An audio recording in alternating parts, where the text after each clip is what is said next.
Math 1332, Chapter 3, Symbolic Logic, Section 1, Statements and Quantifiers, Video 1, Statements. In this chapter, we're going to take a stark and sudden departure from what we did in the previous chapter, which was about set theory, sets, unions, intersections, or at least it's going to have the appearance of that. As we go throughout the chapter, there will be opportunities for you to draw connections between the topics that we discussed in set theory and the topics that we're going to discuss in symbolic logic. And I may even point some of them out as we run across them. But for now, you can pretty much brush most things aside from chapter 2. All right, so what's symbolic logic? What do we mean by that? Well, first, let me kind of describe what logic is in the first place. I'm not going to look up a definition, but I'll just give you my feeling for what logic is. Logic is the science of deduction, where you are given a set of statements and you're asked if you can conclude something logically from them. For example, if I said statement number 1, if I win the lottery, then I will take my family to Disney World. And statement number 2, I took my family to Disney World. Can you draw a conclusion? I'll repeat the statements again. Statement number 1, if I win the lottery, then I will take my family to Disney World. Statement number 2, I took my family to Disney World. Can you draw a conclusion? A lot of people would say, oh, you must have won the lottery, which sounds like a good conclusion, a valid conclusion. But the truth is that conclusion is invalid. Maybe I took them because I won a trip in a contest, or I got a raise at work or something like that. Excuse me, folks. Sorry for the interruption. So the point I was making was logic at its core is about being able to make deductions based on evidence provided to you, evidence that you assume to be true. But a lot of people are really bad at it, and it's not their fault because they haven't been formally told or taught or instructed how to analyze people's arguments to determine if certain conclusions can indeed be drawn. And that's one of the goals of this chapter at the end, to be able to take people's statements and determine whether or not a conclusion that they draw from those statements follows from that set of statements. So we got a lot to do between now and then, but let's go ahead and get started. So why study symbolic logic? Why would we even want to do this? Well, let's take a look. Symbolic logic gives us a tool to analyze the truth value of compound statements without being influenced by words and biases.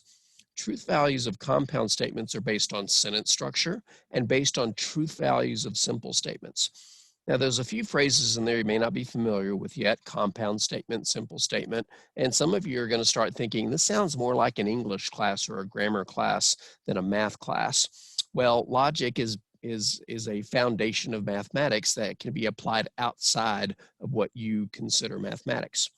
If we're going to talk about compound statements and simple statements, then we should probably start with what a statement is. So what do you think I mean by the word statement?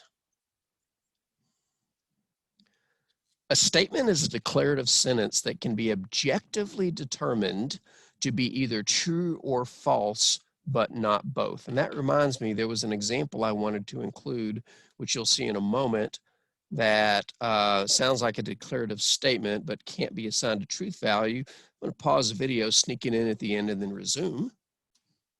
And it dawned on me, I didn't even have to tell you that I paused the video to put that last example in. Could have just paused it and did it. But anyway, a statement is a declarative sentence that can be objectively determined to be either true or false, but not both. The rest of this video is just answering the question, is this sentence a statement? All right, I've got 9 examples to go through. Determine which of the following sentences are statements. A, the majority of people in the world have lived in or visited Texas. B, are you a native-born Texan? C, that hurts. D, 5 plus 7 equals 13. I want you to stop, pause the video if you like, and see if you can figure out which of these are statements based on the definition on the previous slide. And now let's go through them one at a time. A, the majority of the people in the world have lived in or visited Texas. Is this a statement? Is this a declarative sentence that can be determined to be true or false objectively? Now notice I'm not asking you if you know if it's true or false. I'm just asking you, does it have a truth value that can be determined objectively? And the answer is yes, it is. So this is a statement. Its truth value, which means true or false, is objective. In theory, we could ask every person in the world whether they have lived in Texas, whether they have ever lived in or visited Texas, then determine whether the majority have, meaning more than 50%. So even though we don't know if it's true or false, it has a truth value that we just don't happen to know, and its truth value is objective. What about B? Are you a native-born Texan? Do you think that's a statement? Answer: not a statement. This is a question, not a declarative sentence. I know this kind of sounds like an English class, but it's going to sound like that every once in a while. C, that hurts. Is that a statement? Answer: it's not a statement. This is an exclamation, not a declarative statement. Sentence, excuse me. Evident by the exclamation mark, but even if you just said that hurts, you're still exclaiming something and not declaring something. Not going to get nitpicky. Let's just say that it's not a statement because of the exclamation mark. I know that's a cop-out. D, 5 plus 7 equals 13. Is that a statement? If you said no, then you need to review the definition of a statement, which is a declarative sentence whose truth value is objective. It can be determined to be true or false, but not both.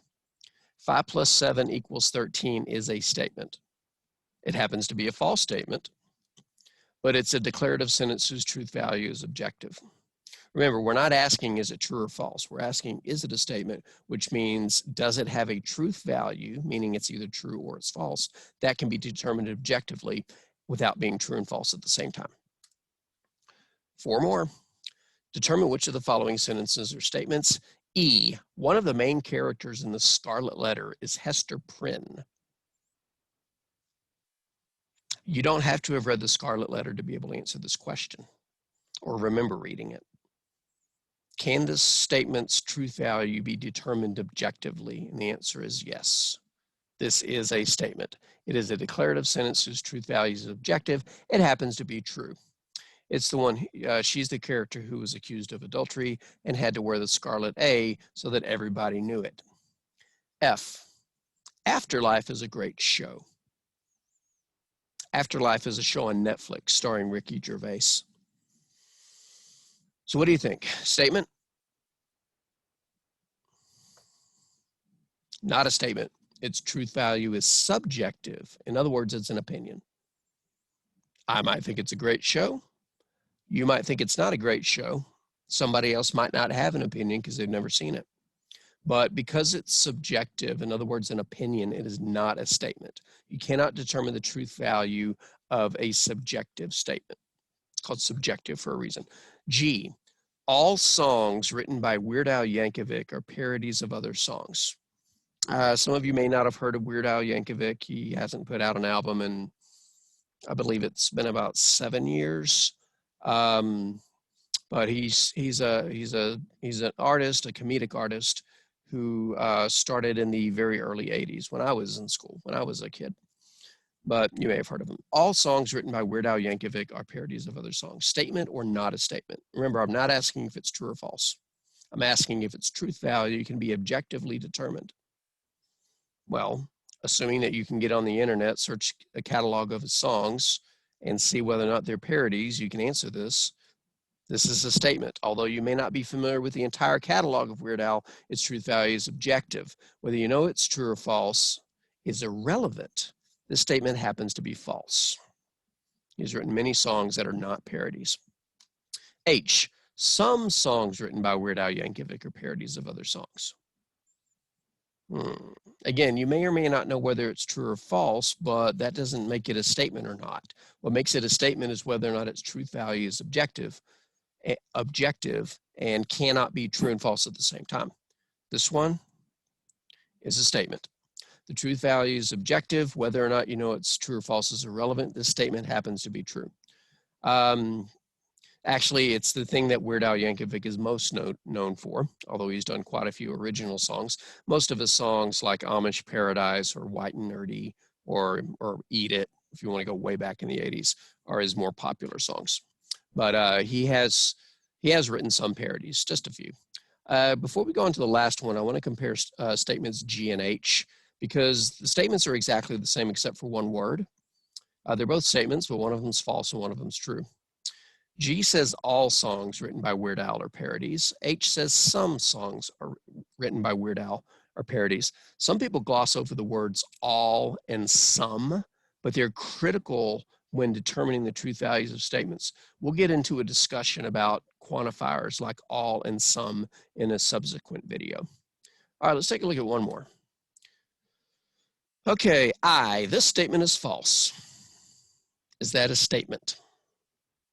I know it says this statement, so you're probably thinking it is a statement. So let me change it to this sentence is false. And if I do that, hold on,